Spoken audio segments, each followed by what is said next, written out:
Hi there, my name is Jess. I'm the branch manager at Littlestown Library, and today we're reading more of the Just So stories. Today is The Elephant's Child. In the high and far off times, the elephant, oh best beloved, had no trunk. He had only a blackish, bulgy nose, as big as a boot, that he could wriggle about from side to side. But he couldn't pick up things with it. But there was one elephant, a new elephant, an elephant's child, who was full of satiable curiosity, and that means he asked ever so many questions. And he lived in Africa, and he filled all Africa with his satiable curiosities. He asked his tall aunt the ostrich why her tail feathers grew just so, and his tall aunt the ostrich spanked him with her hard claw. He asked his tall uncle, the giraffe, what made his skin spotty, and his tall uncle, the giraffe, spanked him with his hard hoof. And still he was full of satiable curiosity. He asked his broad aunt, the hippopotamus, why her eyes were red, and his broad aunt, the hippopotamus, spanked him with her broad hoof. And he asked his hairy uncle, the baboon, why melons tasted just so, and his hairy uncle, the baboon, spanked him with his hairy paw. And still he was full of satiable curiosity. He asked questions about everything that he saw, or heard, or felt, or smelt, or touched, and all his uncles and his aunts spanked him. And still he was full of satiable curiosity. One fine morning in the middle of the procession of the equinoxes, this satiable elephant's child asked a new fine question that he had never asked before. He asked, "What does a crocodile have for dinner?" Then everybody said, "Hush," in a loud and dreadful tone. And they spanked him immediately and directly, without stopping, for a long time. By and by, when that was finished, he came upon Colocola bird sitting in the middle of a wait-a-bit thorn bush, and he said, "My father has spanked me, and my mother has spanked me. All my aunts and uncles have spanked me for my satiable curiosity. And still I want to know what the crocodile has for dinner." Then Colocola bird said with a mournful cry, "Go to the banks of the great gray-green greasy Limpopo River, all set about with fever trees, and find out." That very next morning, when there was nothing left of the equinoxes, because the procession had proceeded according to precedent, this satiable elephant's child took 100 pounds of bananas, the little short red kind, and 100 pounds of sugar cane, the long purple kind, and 17 melons, the green crackly kind, and said to all his dear families, "Goodbye. I am going to the great gray-green greasy Limpopo River, all set about with fever trees, to find out what the crocodile has for dinner." And they all spanked him once more for luck, though he asked them most politely to stop. Then he went away, a little warm, but not at all astonished, eating melons and throwing the rind about, because he could not pick it up. He went from Grahamstown to Kimberley, and from Kimberley to Kama's country, and from Kama's country he went east by north, eating melons all the time, till at last he came to the banks of the great gray-green, greasy Limpopo River, all set about with fever trees, precisely as Colocola bird had said. Now you must know and understand, O best beloved, that till that very week and day and hour and minute, this satiable elephant child had never seen a crocodile. It did not know what one was like. It was all his satiable curiosity. The first thing that he found was a bicolored python rock snake curled round a rock. "Excuse me," said the elephant's child most politely, "but have you seen such a thing as a crocodile in these promiscuous parts?" "Have I seen a crocodile?" said the bicolored python rock snake in a voice of dreadful scorn. "What will you ask me next?" "Excuse me," said the elephant's child, "could you kindly tell me what he has for dinner?" Then the bicolored python rock snake uncoiled himself very quickly from the rock and spanked the elephant child with his scalesome, flailsome tail. "That is odd," said the elephant's child, "because my father and my mother, and my uncle and my aunt, not to mention my other aunt, the hippopotamus, and my other uncle, the baboon, have all spanked me for my satiable curiosity, and I suppose this is the same thing." So he said goodbye very politely to the bicolored python rock snake and helped to coil him up on the rock again, and went on a little warm but not at all astonished, eating melons and throwing the rind about, because he could not pick it up, till he trod on what he thought was a log of wood at the very edge of the great gray-green greasy Limpopo River, all set about with fever trees. But it was really the crocodile, O best beloved, and the crocodile winked one eye, like this. "Excuse me," said the elephant's child most politely, "but do you happen to have seen a crocodile in these promiscuous parts?" Then the crocodile winked the other eye and lifted half his tail out of the mud, and the elephant's child stepped back most politely because he did not wish to be spanked again. "Come hither, little one," said the crocodile. "Why do you ask such things?" "Excuse me," said the elephant's child most politely, "but my father has spanked me. My mother has spanked me, not to mention my tall aunt, the ostrich, and my tall uncle, the giraffe, who can kick ever so hard, as well as my broad aunt, the hippopotamus, and my hairy uncle, the baboon, and including the bicolored python rock snake with the scalesome, flailsome tail, just up the bank, who spanks harder than any of them. And so, if it's quite all the same to you, I don't want to be spanked any more." "Come hither, little one," said the crocodile, "for I am the crocodile." And he wept crocodile tears to show that it was quite true. Then the elephant's child grew all breathless and panted and kneeled down on the bank and said, "You are the very person I have been looking for all these long days. Will you please tell me what you have for dinner?" "Come hither, little one," said the crocodile, "and I'll whisper." Then the elephant's child put his head down close to the crocodile's musky, tusky mouth, and the crocodile caught him by his little nose, which up to that very week, day, hour, and minute had been no bigger than a boot, though much more useful. "I think," said the crocodile, and he said it between his teeth like this, "I think today I will begin with elephant's child." At this, O best beloved, the elephant's child was much annoyed, and he said, speaking through his nose like this, Let go, you are hurting me."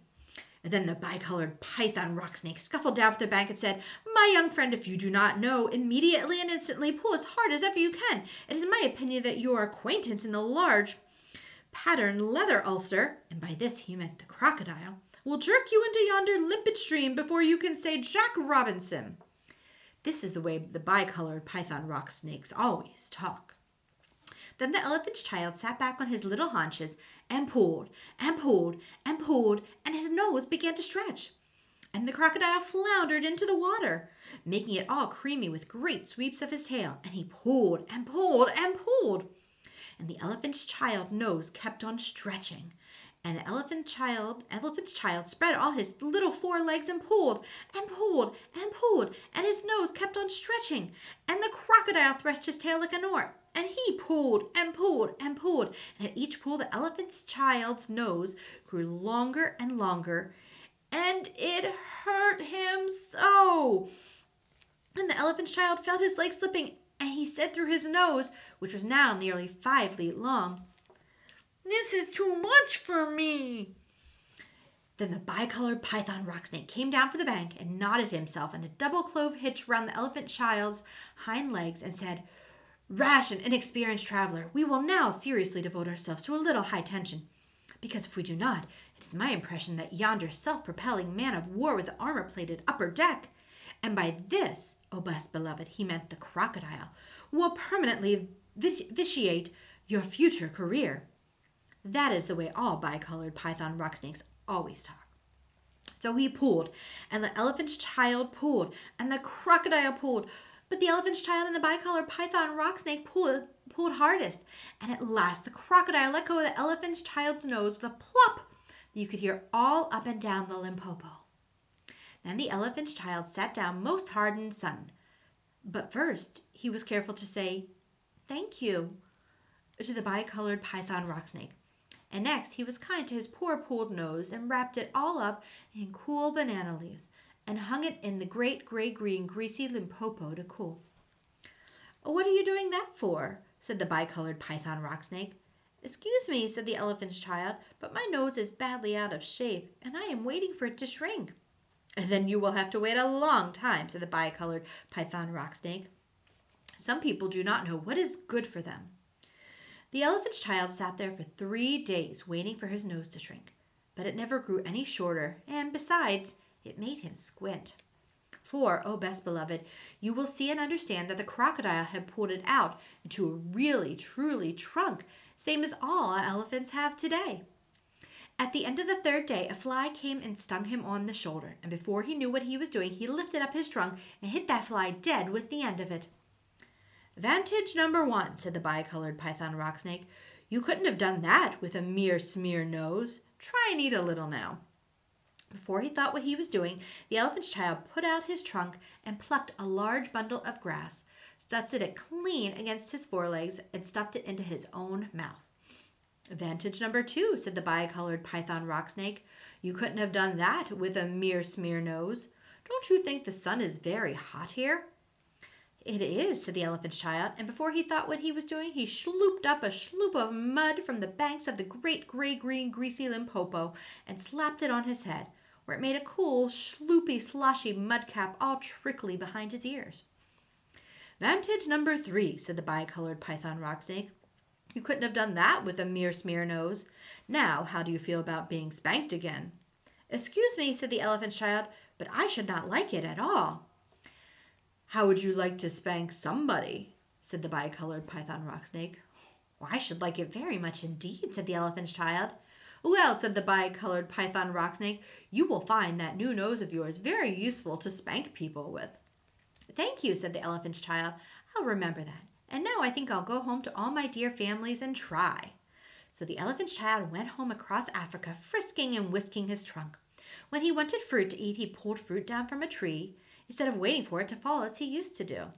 When he wanted grass, he plucked grass up from the ground, instead of going on his knees as he used to do. When the flies bit him, he broke off the branch of a tree and used it as a fly whisk, and he made himself a new, cool, slushy, squishy madcap whenever the sun was hot. When he felt lonely walking through Africa, he sang to himself down his trunk, and the noise was louder than several brass bands. He went especially out of his way to find a broad hippopotamus. She was no relation of his, and he spanked her very hard to make sure that the bicolored python rock snake had spoken the truth about his new trunk. The rest of the time he picked up the melon rinds that he had dropped on his way to the Limpopo, for he was a tidy pachyderm. One dark evening he came back to all his dear families, and he coiled up his trunk and said, How do you do? They were very glad to see him, and immediately said, Come here and be spanked for your satiable curiosity. Pooh, said the elephant's child, I don't think you peoples know anything about spanking, but I do, and I'll show you. Then he uncurled his trunk and knocked two of his dear brothers head over heels. Oh, bananas, they said, where did you learn that trick, and what have you done to your nose? I got a new one from the crocodile on the banks of the great gray-green greasy Limpopo River, said the elephant's child. I asked him what he had for dinner, and he gave me this to keep. Oh, it looks very ugly, said his hairy uncle the baboon. It does, said the elephant's child, but it's very useful. And he picked up his hairy uncle the baboon by one hairy leg and hove him into a hornet's nest. Then that bad elephant's child spanked all his dear families for a long time, till they were very warm and greatly astonished. He pulled out his tall ostrich ant's tail feathers, and he caught his tall uncle the giraffe by the hind leg and dragged him through a thorn bush. And he shouted at his broad aunt, the hippopotamus, and blew bubbles into her ear when she was sleeping in the water after meals. But he never let anyone touch Cola Bird. At last things grew so exciting that his dear families went off one by one in a hurry to the banks of the great gray-green greasy Limpopo River, all set about with fever trees to borrow new noses from the crocodile. When they came back, nobody spanked anybody anymore. And ever since that day, oh best beloved, all the elephants you will ever see, besides all those that you don't, have trunks precisely like the trunk of the satiable elephant's child. The end.